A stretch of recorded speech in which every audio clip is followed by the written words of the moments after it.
بسم اللہ الرحمن الرحیم بلغ العلا بکمالہ کشف الدجی بجمالہ حسنت جمیع خصالہ صلو علیہ وآلہ۔ حضرت ابو الحسن خرقانی رحمۃ اللہ علیہ کا قول ہے، جو اللہ تعالیٰ کے واسطے توبہ کرے وہ اخلاص ہے، اور جو خلق کے واسطے کرے وہ ریا ہے۔ واصف علی واصف فرماتے ہیں، ہم ایک دوسرے کو برداشت کر رہے ہیں، تسلیم نہیں کرتے۔ جعلی نیوز کا قول ہے، نیک لوگوں کو دشمنوں سے بھی نفع حاصل ہوتا ہے۔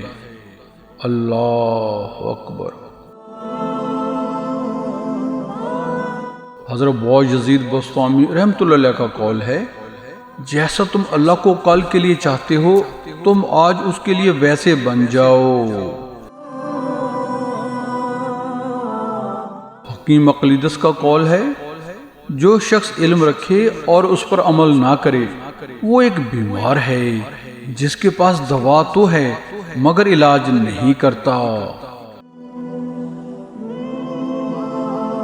اشفاق احمد فرماتے ہیں، چاہے ہمارے پاس کتنی ہی اچھی استری کیوں نہ ہو، جب تک ہم اس کے پلگ کو بجلی کے ساتھ کنیکٹ نہیں کریں گے وہ گرم ہو کر کپڑے کی سلوٹیں نہیں نکالے گی۔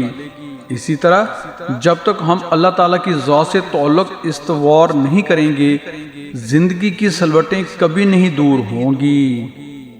اللہ اکبر۔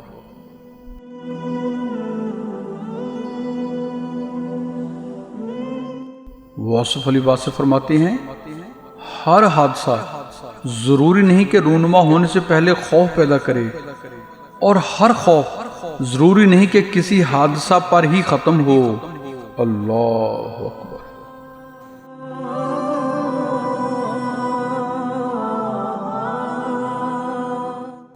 جارج برنارڈ شاہ کا قول ہے، میرے نزدیک زندگی کی مصیبتیں کم کرنے کا بہترین طریقہ یہ ہے کہ اپنے آپ کو مصروف کر لیا جائے۔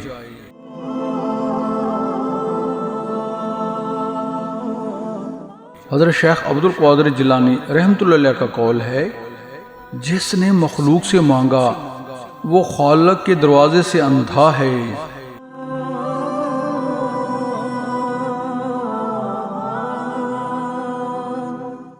بانو قدسیہ فرماتی ہیں، غلطی صرف ایک صفحہ ہوتی ہے مگر رشتہ پوری کتاب ہوتی ہے، کبھی بھی ایک صفحہ کے لیے پوری کتاب خراب نہ کریں۔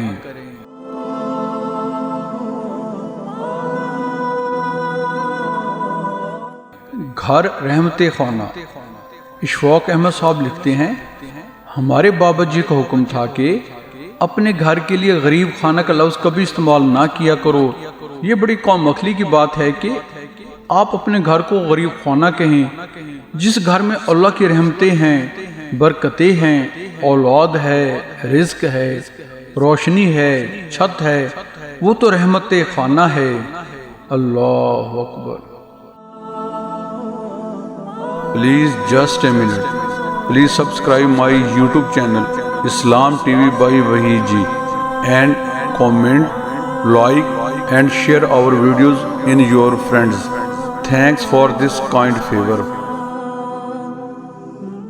بیکن کا قول ہے، جو انسان انتقام اور کینہ کی یاد دل میں تازہ رکھتا ہے وہ گویا اپنے زخموں کو ہرا رکھتا ہے جو بصورت دیگر آسانی سے بھر جاتے اور اس کے آرام کا باعث ہوتے۔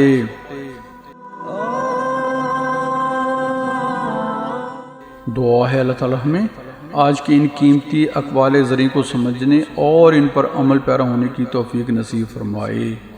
آمین۔ جزاک اللہ۔